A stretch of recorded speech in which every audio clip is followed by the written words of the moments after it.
Good morning, church. Good morning, especially to the mothers this morning. Can we give mothers a round of applause? Yeah.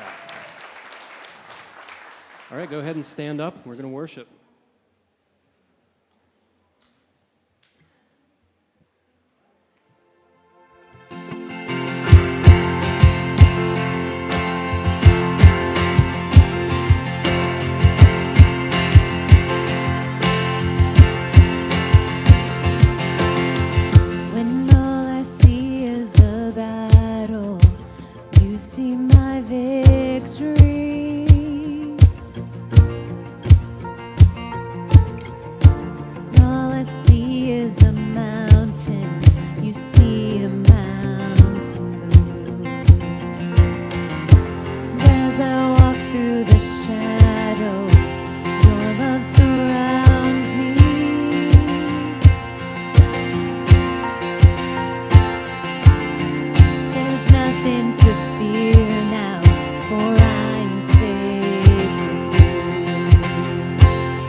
Jesus, there's nothing impossible for you. When all I see are the ashes, you see the beauty.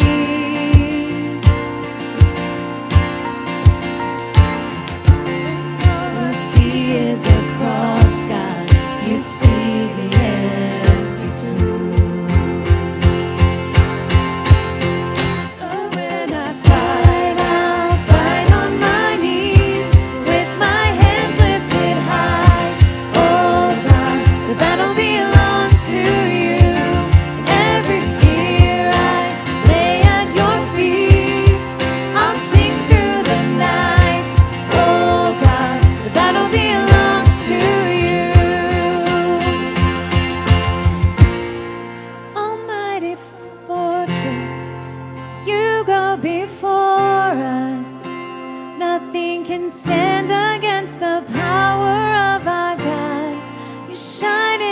Shadows, you win every battle.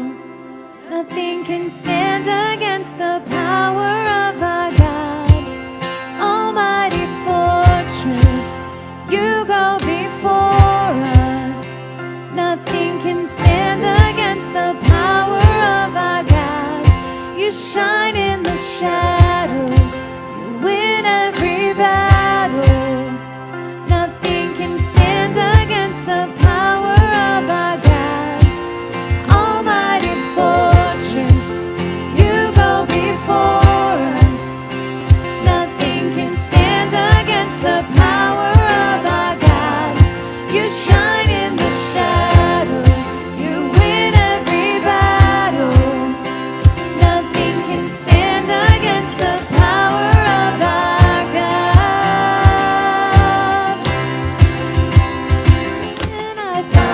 I'll fight on my knees with my hands lifted high. Oh God, the battle belongs to you. Every fear I lay at your feet. I'll sing through the night. Oh God, the battle belongs to you. Oh God, the battle belongs to you.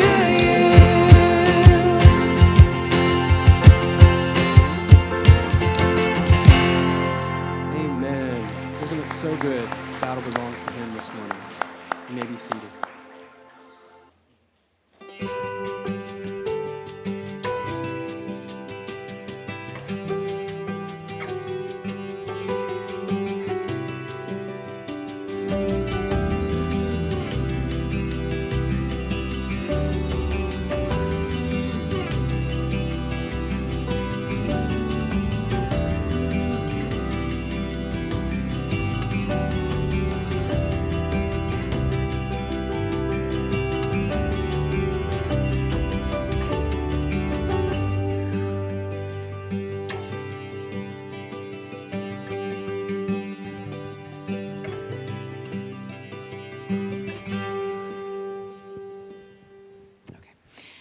I'm Laura. Happy Mother's Day. We're excited that you're here. We have some exciting Mother's Day celebration. I don't know if I have cookie crumbles on my shirt or icing on my face, but we would love all women to stop out at the end of the service in our foyer for a special treat. Whether you're a mom, a really cool aunt, a friendly neighbor lady, a cousin, just that you've poured into someone's life, we would love to celebrate you. And so please do that. We'd also love to connect with you. If this is your first time here at Refinery, or if you've been coming here for a while, we'd love to connect with you either out in the foyer. We also have a next steps portion of our website, and there's also a QR code in the seat back in front of you. Pastor Landon told me we have some special visitors today. Where are you guys at? Okay. Do you guys know what a QR code is? Okay. Okay, great. Man. No, I'm teasing. I had to look that up a year ago, so I'm with you. But you can scan that and learn more. Maybe that's a next step in your faith, or to join a community group. I'm sorry. Her name is Laura. Oh, yeah. No, I'm right there with you. Well, we're excited that you guys are here just like everyone else. And so thanks for joining us in worship. Just to switch gears, we know that this is a day of celebration for many, but we also know it's a day that can also bring up a lot of sadness or grief or loss. And so I'd like to invite you. We have a grief gathering coming up on Saturday, May 14th. So that's this Saturday at 2 p.m. This is something that God's been laying on my heart to kind of lead, and I don't exactly know all of what we're going to be chatting about. This will be our second gathering. We met in December, and it was just a lovely time to connect with other people that are in their journey with grief. And so one thing that we had heard feedback, some of the people that joined said, I almost didn't come because I lost my spouse 5 years ago, and I felt kind of awkward to show up. And so we just want to invite you, wherever you're at in that journey, to come. Maybe you're just really fresh in your grief and you're a little vulnerable. We'd love to have you join us. Or maybe you're years into that and you feel like you could be an encouragement to someone. We'd love for you to come. So please do register if you'd like to attend. We also have prayer request cards around the church in the Dropbox locations. So we'd love to come alongside of you in prayer. And that's also where you can drop your tithes or offerings, and you can submit both of those online as well. So please go ahead and stand and continue to join in worship.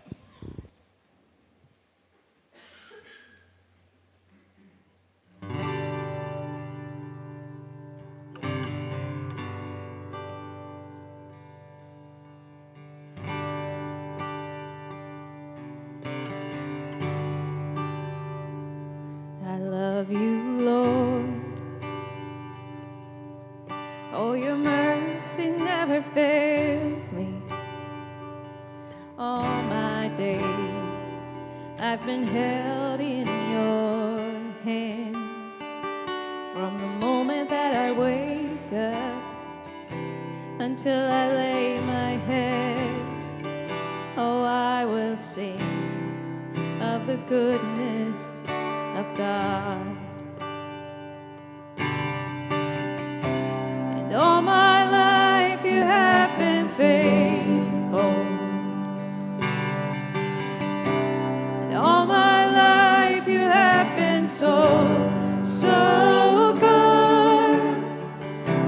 With every breath that I am able, oh, I will sing of the goodness of God. I love your voice. You have led me through the fire in darkest night. You are close like no other. I've known you as a father. I've known you as a friend, and I have lived in the goodness of God. And all my life you have been faithful. And all my life you have been so, so good.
sing of the goodness of God.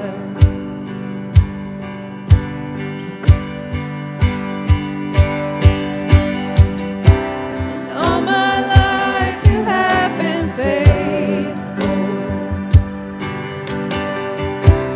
All my life you have been so good.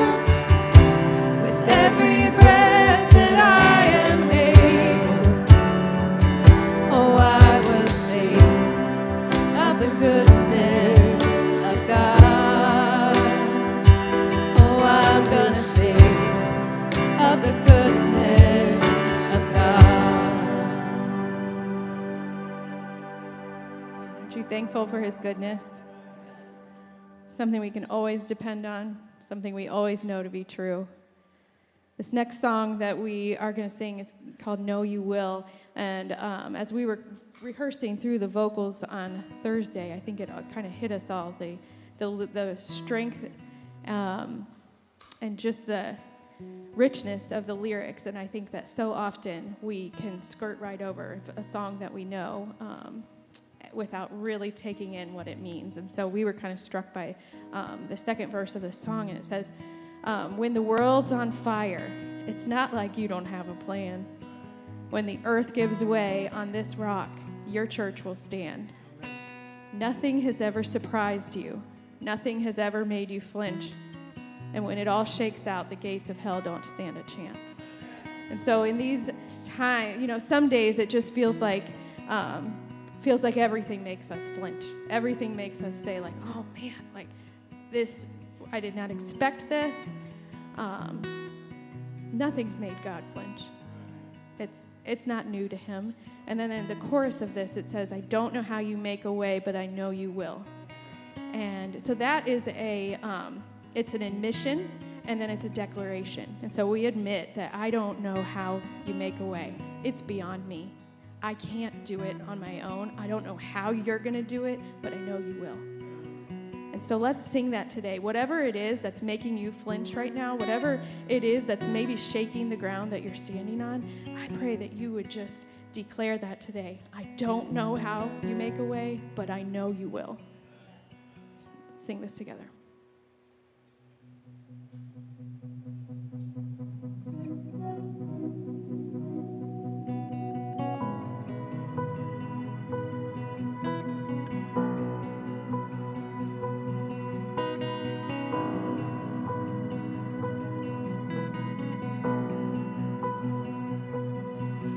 When the road runs dead, you can see your way, I don't. And it makes no sense, but you say that's what faith is for. When I see a flood, you see a promise. When I see a grave, you see a door. And when I'm at my end, you see where the future starts. I don't know how you make a way, but I know you will. I don't know how you make a way, but I know you will. You've been good on every promise, from Eden to Zion, through every dead end and out of that grave. I don't know how you make a way, but I know you will. When the world's on fire, it's not like you don't have a plan. And when the earth gives way on this rock, your church will stand. Nothing has ever once surprised you. Nothing has ever made you flinch. And when it all shakes out, the gates of hell don't stand a chance. I don't know how you make a way, but I know you will. I don't know how you make a way, but I know you will. Been good on every promise, from Eden to Zion, through every dead end and out of that grave. I don't know how you make a way, but I know you will.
thankful that you've made a way.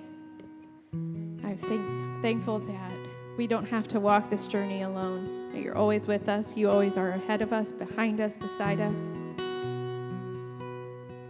God, that your presence is beyond what we can even comprehend. And that you've made a promise that your goodness will win in the end.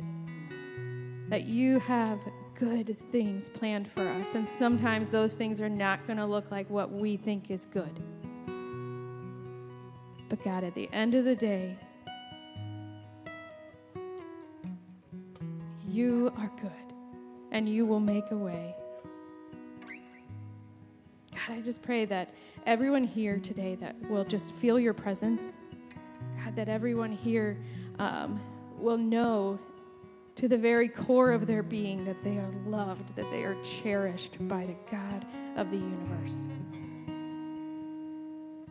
God, I pray that whatever you have planned for the day, wreck whatever we have planned, because we know that yours is better.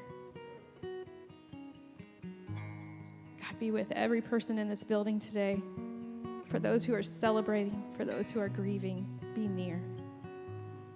We thank you for this time. We thank you for your presence. We thank you for your grace. In Jesus' name, amen.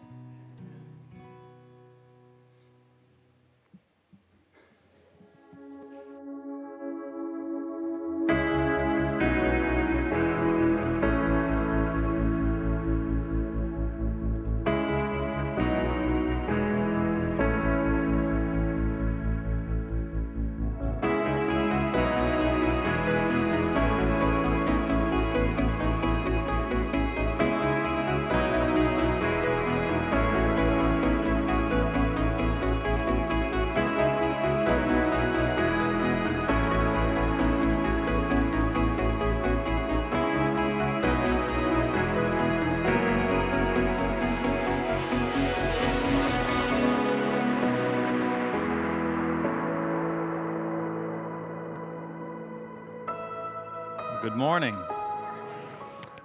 Before we get into some stuff, wanted to make you aware, if you weren't here last week, we wanted to remind you, we have a new app through Church Center, and there's some information about this out there. We'd love to invite you to download this. It's going to help with a few things. Calendar accessibility, a big deal. Notifications from the church if there's a cancellation or something new. Communication with your life group.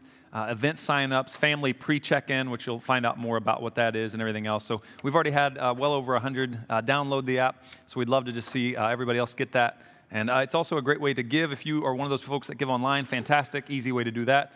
If you're not, then that's irrelevant to you. But it is a great tool. It's a great resource. The main reason we're doing this as a church is to increase our effectiveness and efficiency. That's why we're doing what we're doing in that way. So before we get into it, happy Mother's Day, right, to all the moms. Whether you became a mom through adoption, through fostering, you carried that little booger around with you, and then delivered. Or maybe you'd say, hey, I'm not an official mom, like in that sense. I guarantee you, though, when these little kids walk up and see you, they think you're a mom, right? And so you've played that motherly role in their life in different ways. And so we are deeply, deeply appreciative for you. We have cookies for you from Crumble. You can snag one as you head out today, and if your kids like to steal your food, you can either hide it in your purse or just go to a corner, right, and just no judgment, right, no shame.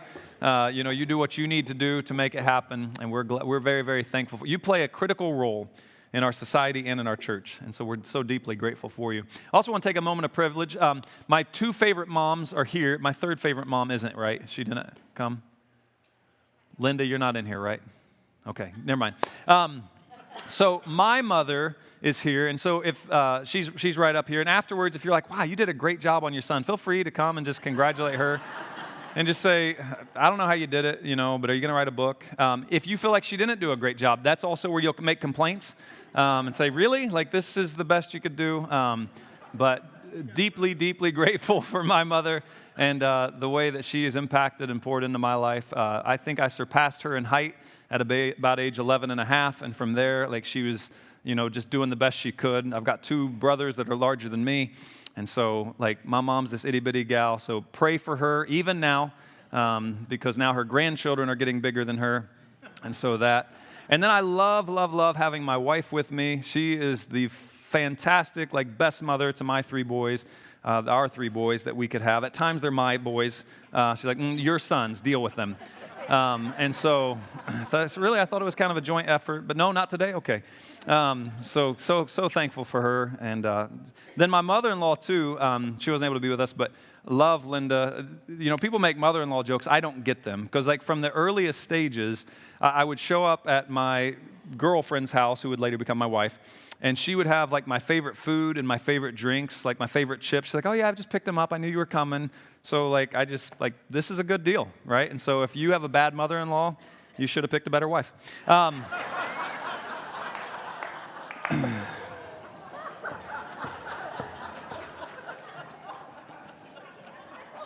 And if you're offended today, that's just what we do here, all right?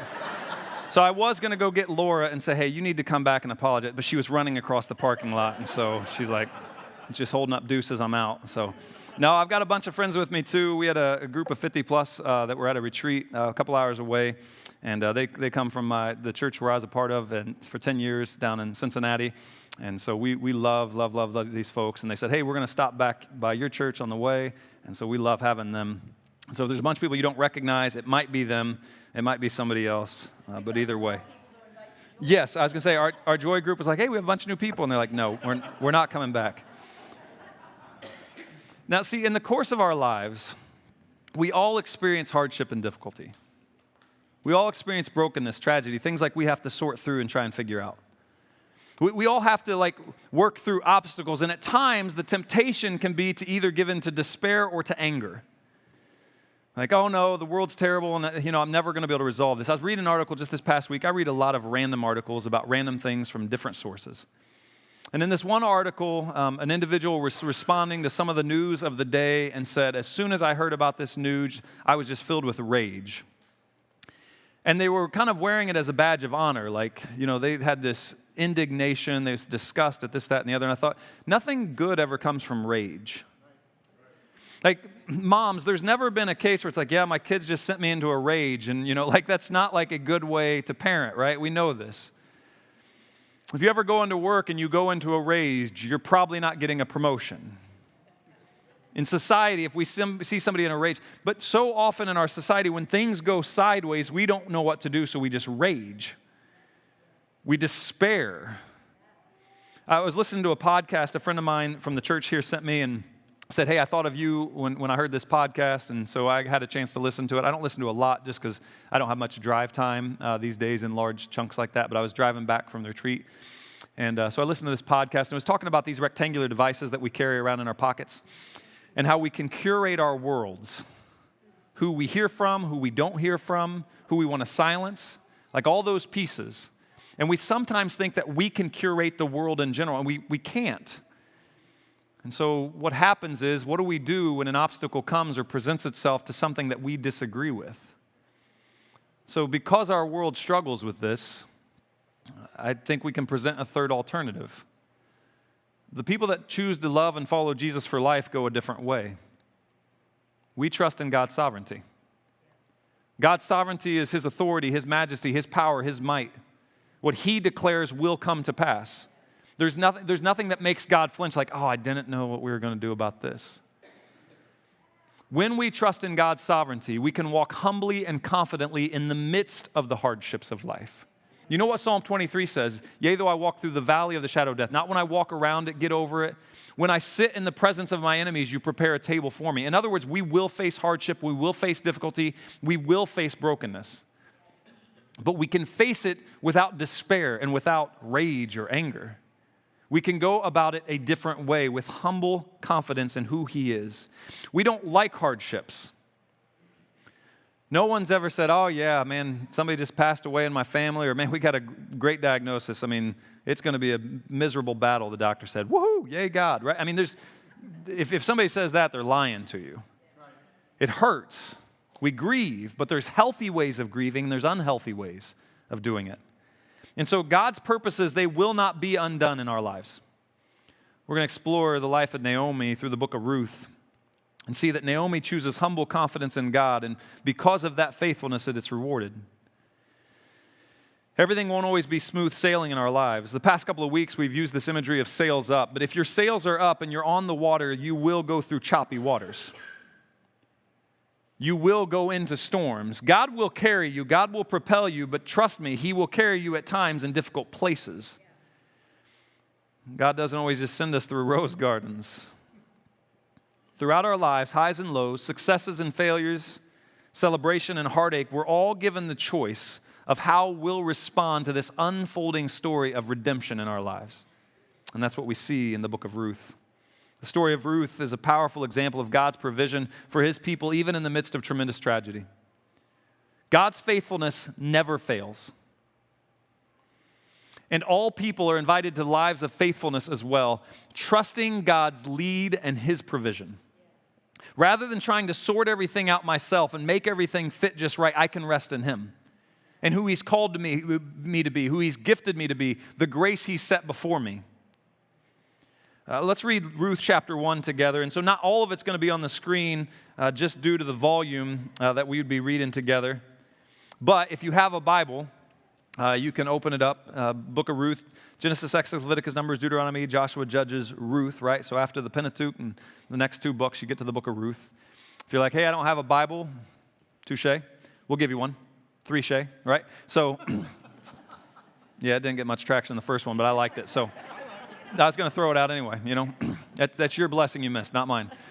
But if you don't have one, we'll give you a Bible. And if you have a device, you can always pull it up on that as well. Some of the scripture will be on the screen, but not all of it, just to save our tech people. It says this, in the days when the judges ruled, there was a famine in the land. This is a time in the Israelite history where they don't have a king, but they have judges that provide authority over the land.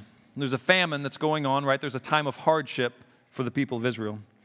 And a man of Bethlehem in Judah went to sojourn in the country of Moab, he and his wife and his 2 sons. So up to this point, here's what we know in the story. It's a family that's done fairly well, and in the midst of hardship and tragedy, they reset their location to try something different. But they've been a blessed family. They have 2 sons, right? And in that society in particular, this would have been a very significant thing for them. We find out more about the story.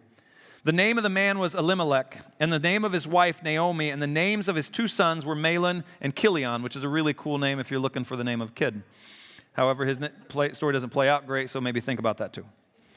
They were Ephrathites from Bethlehem and Judah, and they went into the country of Moab and remained there. All right? But Elimelech, the husband of Naomi, died, and she was left with her 2 sons. And so tragedy strikes, hardship besets them, right? There's an obstacle that's presented itself. We all know that we're going to lose people we love, right? No one's ever got, besides Enoch, right, and Elijah. We know at some point we pass. And she says tragically goodbye to her husband, but she still has her 2 sons there to watch over, to protect, to care for, to look out for their mother. It says, these took Moabite wives. The name of the one was Orpah and the name of the other Ruth, and they lived there about 10 years. So in other words, yeah, life had dealt them a bitter pill, but sons marry, and they marry seemingly well from everything we can tell. It says this in verse 5, and both Mahlon and Chilion died, so that the woman was left without her 2 sons and her husband. And so we find at this point that life has been hard in this juncture on Naomi. Not all of her life has been hard. Not all of her life has been difficult. She has a husband who she loves well and who we can assume has loved her well. And she grieves that loss, but she has her 2 sons. And her sons, they marry and they're a blessing. And they seem to be carving out a space for them in this new country. And then her sons tragically pass away as well. You see, when great hardships strike, like being a widow in a foreign land, with 2 widows for daughters-in-law. When tragedy strikes us or when hardships come our way, it has a way of coloring everything in life. Life has always been hard. Nothing good has ever befallen me. Like we know that hardship comes, but we kind of don't anticipate it or we don't expect it or we don't know what to do with it when it presents itself. And so we think, well, this has just been always miserable. Things will never be good again. How could they ever be good again? Life is nothing but brokenness and pain. All I've known is heartache. Now, Naomi doesn't say this explicitly, but we see some things in the text later that are going to reveal some of this in her heart. as she processes through what she does. When great hardship strikes us today, the temptation to despair or to anger hits us as well. And again, in our world, when any hardship or despair or hardship or tragedy hits us, despair kind of is the default, or like I shared earlier from that article, rage, and we wear it as this badge of honor. A lot of stuff has been circulating in our news of late, and you see these groups and they're shouting and yelling at one another. When you shout and yell at someone, you're not really interested in a dialogue, a conversation. You're not interested really even in being heard or hearing the other person. You're just letting your rage pour into the world, and rage has never benefited anything or anyone. The temptation for us can be the same. We don't say, well, I'm thankful for the decades of life that I've had go so well. We don't think of all the blessings that we've had, that we're experiencing heartache because we've loved so deeply. No, just all of life is pain. You see, when a bitter time comes, it's hard to remember the sweetness that life has also offered. However, just because we don't remember those times in the midst of the hardship, it doesn't mean they didn't happen. They're still part of our story. Some forget Ecclesiastes chapter 3, or if you're newer to the scriptures, you may not know Ecclesiastes chapter 3. It comes after the book of Psalms. It's this great little book attributed to King Solomon, who wrote about kind of pursuing various things in life and found them all to rather be purposeless in the end, that there was something that was greater, right, to pursue the commands of God and see the way that was the best to live. But he says in chapter 3 in particular, he says there's a time to live, a time to be born, a time to die. It's a time for war and a time for peace, a time to plant, a time to uproot that which was planted, a time to build up, a time to tear down. In other words, there's all these different times in life, and we know this, but sometimes when we step into those hard times, we forget that we were already told they were going to come about. Let's keep going with the text. Verses 6 and 7, it reads this way. It says, "Then she arose with her daughters-in-law to return from the country of Moab." This is Naomi. "For she had heard in the fields of Moab that the Lord had visited his people and given them food." Now this is a key point. Don't miss this. When tragedy strikes her, she remembers the story that she was originally told. She remembers her people, her place, her land. This is one of the reasons it's so important for us to disciple children. We don't just entertain them, we disciple them. We help them know that they are dearly loved by God, that they have purpose and value in life, that they will grow up to do great things for God, that God is going to fill them up, right, and tell their story in ways that He can tell their story. Because it's not a matter of just getting them out of the way, because when life happens to our children someday, I want my sons to know that there is a God in heaven who loves them. This past Wednesday, we had a night of prayer, and I told the folks that had gathered with us, I love the notion that my sons will grow up and they'll have remembered going to the church well over 100 times before they ever leave our house for college or trade school or military, or we throw them out, that they'll know we'd gone to house just to pray. When life is hard, we can go to pray. When life is good, we can go to pray. Because we want to sow these things in. Because when her life goes sideways, she's like, I'm going to return because I've heard some things. Sometimes people stray for a season, but don't think that season is all of life. And it says, verse 7, "So she set out from the place where she was with her two daughters-in-law, and they went on the way to the return to the land of Judah. And she crafts this plan to release her daughter-in-laws from their commitment to her, their obligation perhaps to her because of the marriage to the sons. She remembers the faithfulness of God and seeks to basically throw herself at the mercy of His faithfulness, and kind of cutting herself off from some situations in where they had been. Again, please make sure the way we raise our kids, like what we anchor them to, is what will hold them someday later. It says this in verse 8, "But Naomi said to her two daughters-in-law, 'Go, return each of you to her mother's house.'" Which is no small thing. These are the only people she has left in her life. Her sons are gone. "Go return to your mother's house." She returns a blessing to their mother. "May the Lord deal kindly with you as you have dealt with the dead and with me." In other words, like you have honored your late husbands well. You have honored me well. "The Lord grant that you may find rest." And I love this next part. "Each of you in the house of her husband." In other words, go be married again. Like, take off the mourner's clothes, take off the widow's clothes, and find that life can change once more for you. Again, cutting off herself from essentially what was her support system. I've seen folks grieve a lot through my 18 years as a pastor in the church. Some do it really well and some do it really poorly. I've seen folks just say, no, I'm going to go despair, I'm going to go anger, I'm going to be in misery, and I invite everyone to be in it with me. And then I've seen others say, well, this is a hard place for me. It is not my final place. May the Lord deal kindly with you, and may you find rest in the house of your husband. Then she kissed them, and they lifted up their voices, and they wept. This is no small thing for her to do. Please understand this. It's her support system. This is everything she has left in her world. In a world where it seems like everyone is looking out for number one, man, her love contrasts that. It really shouldn't be surprising, though. The people of God, after all, look to the needs of others. And Naomi was a mother. Is there a better image of self-sacrifice? Sacrificial love. Sacrificial love is the way of Jesus. Selfish love is the way of our world. Sacrificial love says, what can I do that benefits the other person? Selfish love says, well, what does this do for me? Our world is predicated oftentimes on selfish love, and it always ends bitterly. You'll see it in the headlines. You'll see it even in the stories we tell. But sacrificial love, this self-sacrifice. People say foolish things like love is love, and it makes no sense because there's ways to love that are rich and deep and full, and there's ways that are paltry in comparison. Naomi's love for her daughter-in-laws is tremendous. She says, go. Like, the Lord will deal with me. Like, I want you to have life, and I want it to be full. Pick back up in the text, verse 10. Some of this, again, won't be on the screen. It says, and they said to her, no, we will return with you to your people. Again, I mean, her sons married well, y'all. Like, they married well. But Naomi said, turn back, my daughters. Why will you go with me? Have I yet sons in my womb that they may become your husbands?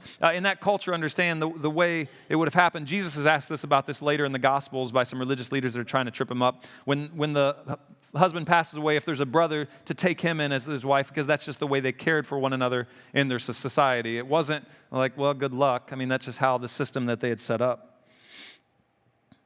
It says, turn back. Have I yet sons in my womb that they may become your husbands? Turn back, my daughters, go your way, for I'm too old to have a husband. If I should say I have hope, even if I should have a husband this night and should bear sons, would you therefore wait till they were grown? Would you therefore refrain from marrying? In other words, like, this isn't a good way. No, my daughters, for it is exceedingly bitter to me for your sake that the hand of the Lord has gone out against me. You understand, like, she's grieving for her daughters-in-law, not for herself. Not in that moment. Then they lifted up their voices and wept again, and Orpah kissed her mother-in-law, and Ruth clung to her. I love that imagery.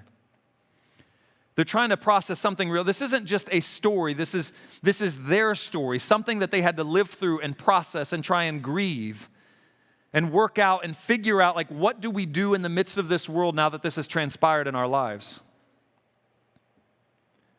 She sets her daughters free.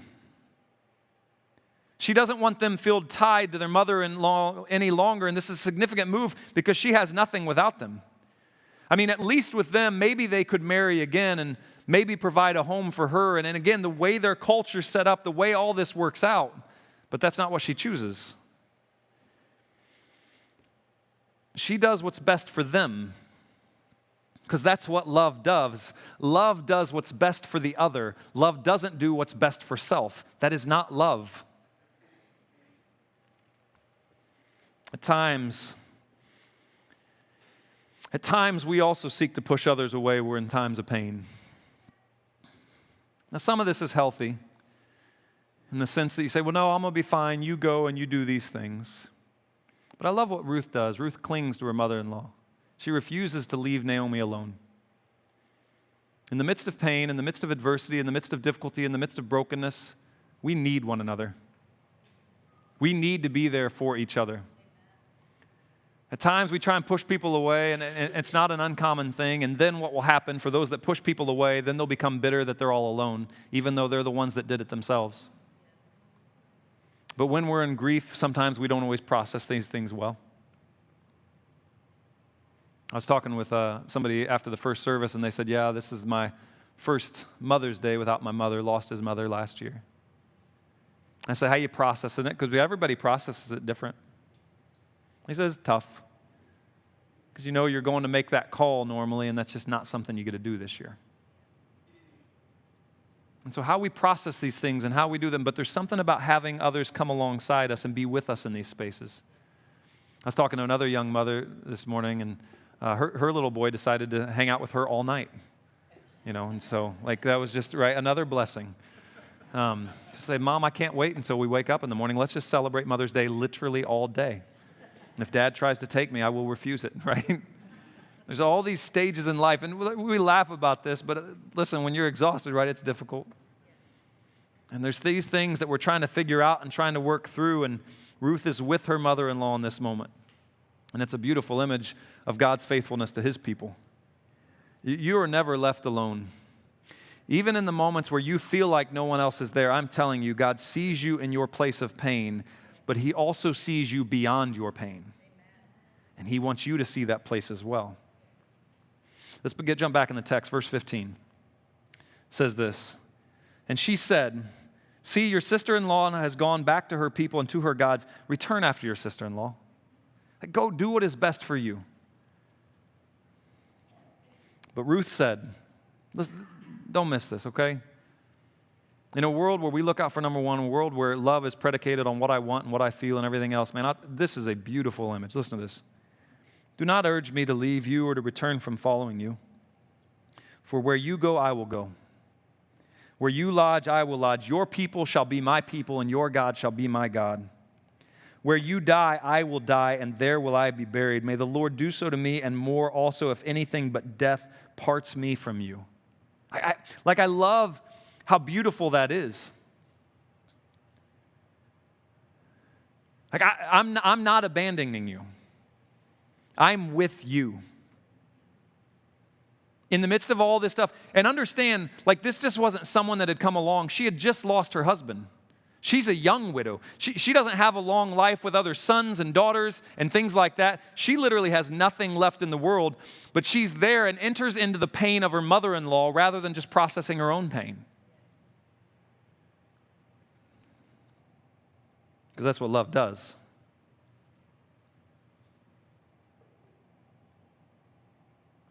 It says, and when Naomi saw that she was determined to go with her, understand she'd been her daughter-in-law 10 years, y'all. She's like, okay, she's not going to change. She said no more. And so the two of them went on until they came to Bethlehem. And when they came to Bethlehem, right, that's a significant passage we'll hear about much later in the text. The whole town was stirred because of them. And the women said, is this Naomi? She'd come back. She'd been gone for over a decade. She said to them, do not call me Naomi. That Naomi means sweet or pleasant. Call me Mara. It means bitter. Don't name your daughters Mara. If you do, that's just mean. If your name is Mara, I apologize. It could mean something else too, I'm sure. She says, for the Almighty has dealt very bitterly with me. I went away full, and the Lord has brought me back empty. What she couldn't see in that moment is that God has this tendency to fill empty things.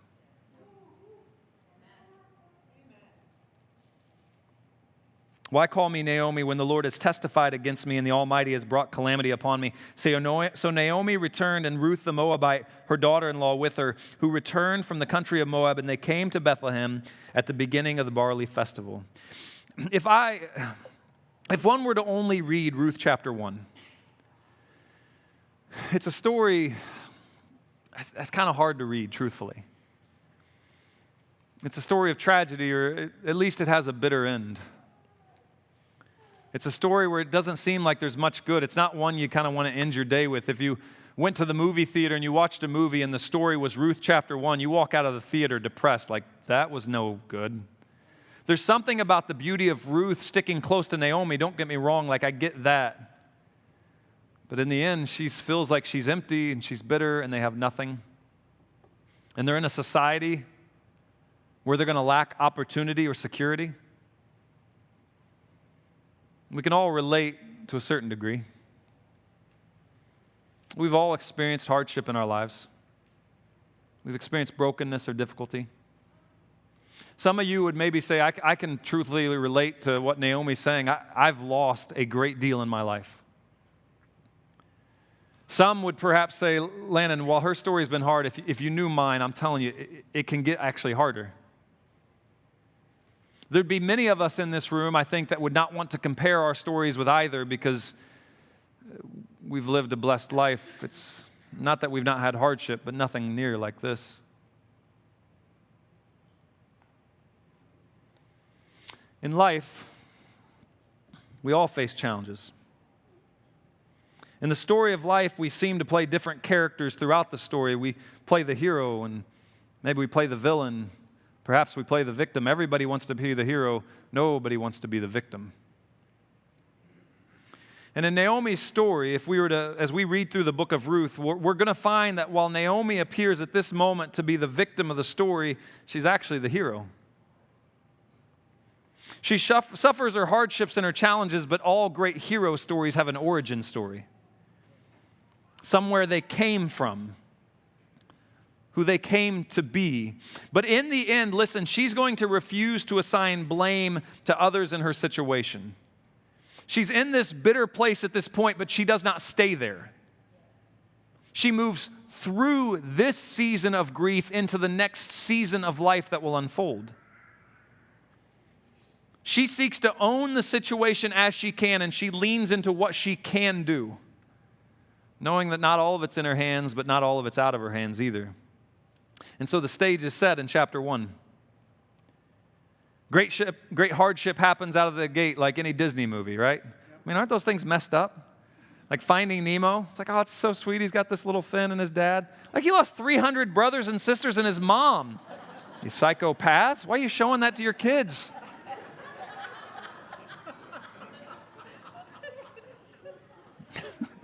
They really are messed up, man. Like it's just, and I don't know if Disney robbed the stories from Ruth, but it is true. We'll face hardship. But what are you going to do with it? You can go despair. Have you ever known somebody to walk the road of despair and end in a good place? I've never seen it myself. You could go rage and anger. But I've never known someone to travel the road of rage and anger and end up in a good place. But humility, confidence in someone greater than you, confidence in someone who loves you so much that they would pour themselves out for you, not how they could save their own life, but offer life to another. I mean, that's a story worth telling. That's a story I would contend is worth living. And that's what we'll see in chapters 2 through 4.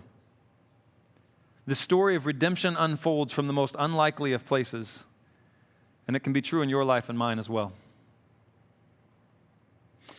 When we're facing difficulty, or when we will, because it is inevitable, please know this. If you say, Lana, honestly, I've had a good life, I've not really faced much, you will. It's not a threat, it's just this recognition, like this life is meant to be temporary. And so when we face difficulty, or when we will, we must be careful not to think that the story ends as a tragedy. God is up to something, and there is more to our story yet to unfold. There's more to your story yet to unfold. There's more to Naomi's story. There's more to Ruth's story that's yet to unfold. Don't miss it. In a world that rages, in a world that despairs, we need a people of God who will say there's more to the story yet to unfold. Say that there's hope. There's peace, and there's life, and there's that which is good. Would you stand with me? Worship team has come, and they're going to lead us in a time of just response through song. And as we explore the story of Ruth and Naomi over the next several weeks, lean into this truth. There's more to your story yet to unfold. Choose confident, humble trust in the God who loves you, who would pour himself out for you. The world will tell you to rage and despair, and you'll see a lot of despair and rage in our world. Don't get angry at them for it. When you lack hope, those things are natural. But there's something better. So let's pray. They'll lead us in a song, and we'll head out today. Father, we thank you for this day, for your love, your grace, your mercy, this truth that there's more to the story yet to unfold. Lord, I thank you for all the moms in the room who are such this beautiful image of self-sacrificial love, who put themselves on the line for the benefit of others. And in a society, in a world where we often will put others on the line to benefit ourselves, this contrasting view is such a wonderful thing. There's people in here and they're in hard places today. Help them know there's more to the story. There's people here and they're in great places today, and help them to be the ones that come alongside others. And as we go from this place, might we live as a people of hope, so that we can point to a different way, so that we can point to you, who is the way and the truth and the life. May we always be a people who leans into that which is direction and that which is truth and that which is life-giving. Our world will offer a counter-narrative, but it's a pale, pale substitute. And so as we worship through song one more time before we go, might we rest in you.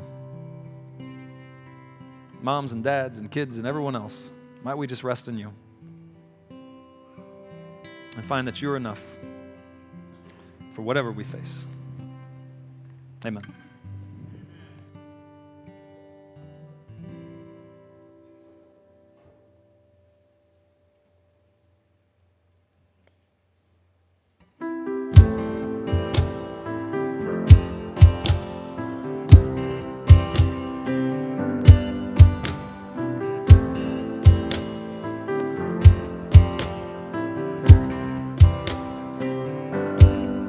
This far he has held us through the waters at the crash against. This far he is with us, he is for us through the stormy depths. I will soar on wings like eagles. Oh God, you've carried me this far. This far. There is power, victory, hope for the brokenhearted, healing meant for me. There is goodness, justice, rest for the weak and weary, love that's meant for me. This far he has led us through the darkness to the light of day. This far he has shown us love and mercy and unfailing grace. When my hope is lost in the shadows, this promise you have made, it's not far, not far. There is power, victory, hope for the brokenhearted, healing meant for me. There is goodness, justice, rest for the weak and weary, love that's meant for me.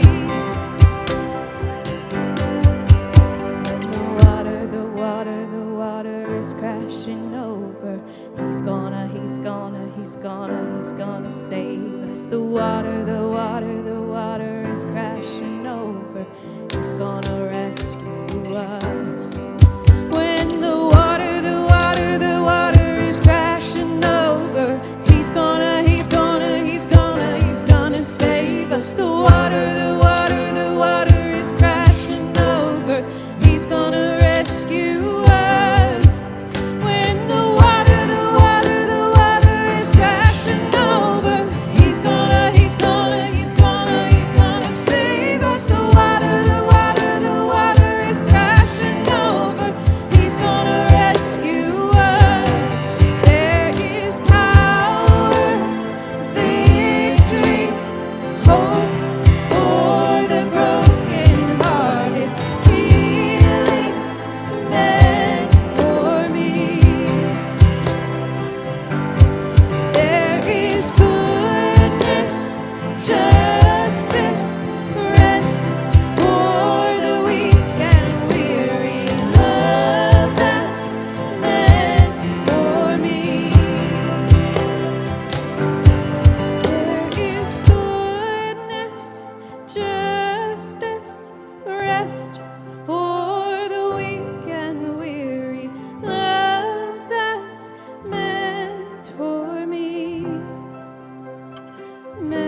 thank you for joining us this week.